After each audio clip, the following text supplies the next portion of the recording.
active with my mutalisks. I've said this before. You can't just mass mutalisks and not do anything with them. You've invested in map control when you invest in mutalisks.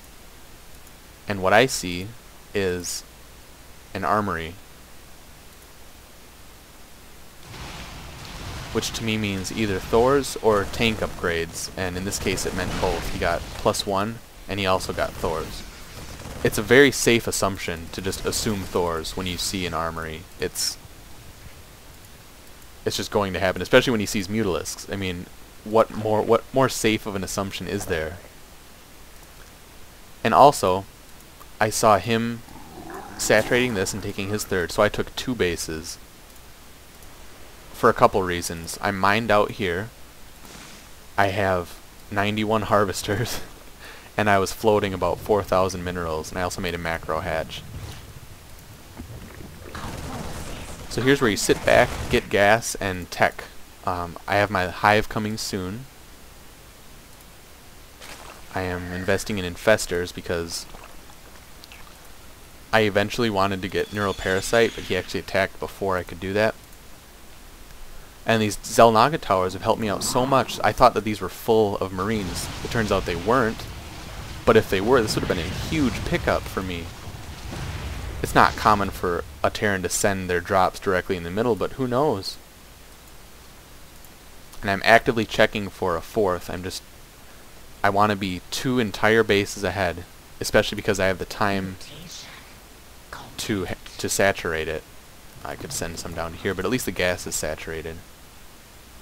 Build some spines to prevent too much damage from drops, especially on these outskirt expansions. And I didn't go overboard on the mutas because I know that Thors are coming. I mean, this probably seems like it's overboard, but that's not that bad. Oh, I am getting Neuroparasite and a hive, and I'm keeping up on my upgrades for my speedlings because speedlings are an important part to fight against Thors. And now I see it out. I didn't expect these Vikings. I don't really know why he'd get Vikings. Here's another cool thing I did, purposely, believe it or not. I put the Zergling on the back side of the Xel'Naga tower, so that if he were to fly by with medevacs or whatever, it's hard for him to see that I have this controlled. Because if you're just following a unit, it doesn't look like it. This is a bad example. If you were to fly over with a medevac full of Marines or a single Viking, he'd probably take this tower.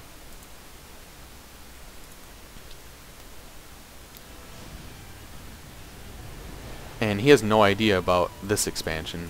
He's going... I don't know where he's going.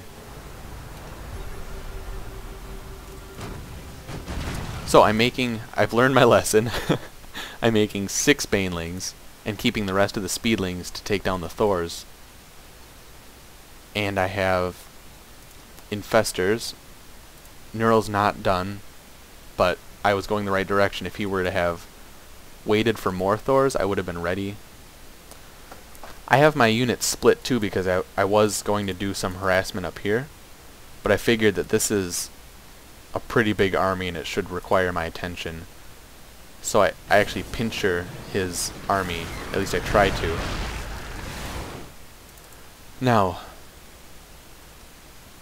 when you don't have Neural and you cannot Neural the Thors, just fungal whatever you can, mostly the Marines, so that the banelings can chase them down and explode on the Marines.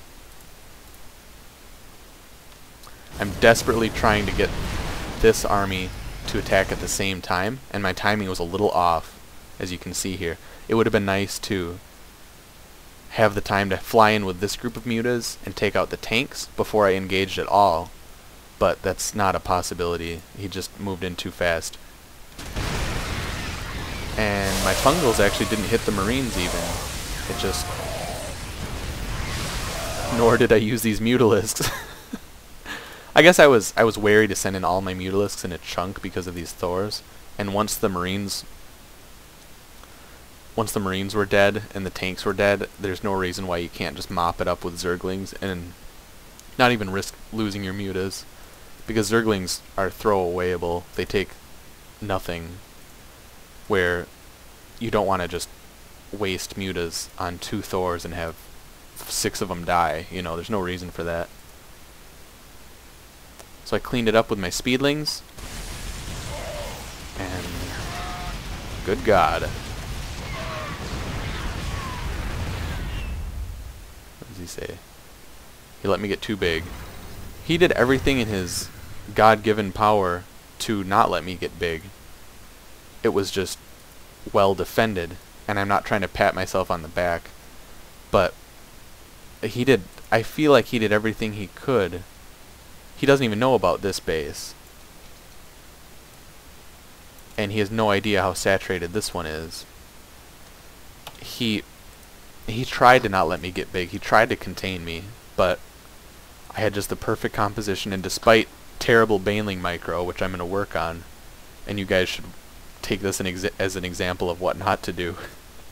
I teched to the right unit, I did scouting, saw the Thors, is what that means, and was victorious. Get the armor upgrade, it's very important, especially with the possibility of tank upgrades when you do see an armory, because a 2 attack tank, that's a tongue twister, a +2 attack tank will still one-shot a 2 armor Zergling. They just cancel themselves out. That's how upgrades work. So that has been a video on how to stop a tank timing push, and I hope you guys learned something, because this is my main problem with Zerg versus Terran, is this window where you don't have the tech to take out the tanks. I had banelings and speedlings, and for that first push, that's all. You can't tech to mutas that fast, and if you do, you're going to be cutting everything else. This is what I would say most Zerg players have problems with against Terran, and this is something for Terran to learn how to do too. I feel like he needed to invest a little bit less into the tanks and a little bit more into maybe marine upgrades. I feel like before the infestors, mass marines would have done better than having 8 tanks just sit there for 12 minutes and poke away at these spine crawlers while I learn my ropes about baneling usage and get the actual right amount. So again, I hope you guys learned something, and please like my videos and subscribe. There are more of these to come. I just wait for the perfect example of whatever I'm trying to teach to do a video like this. So let me know if you liked it, and thanks for watching.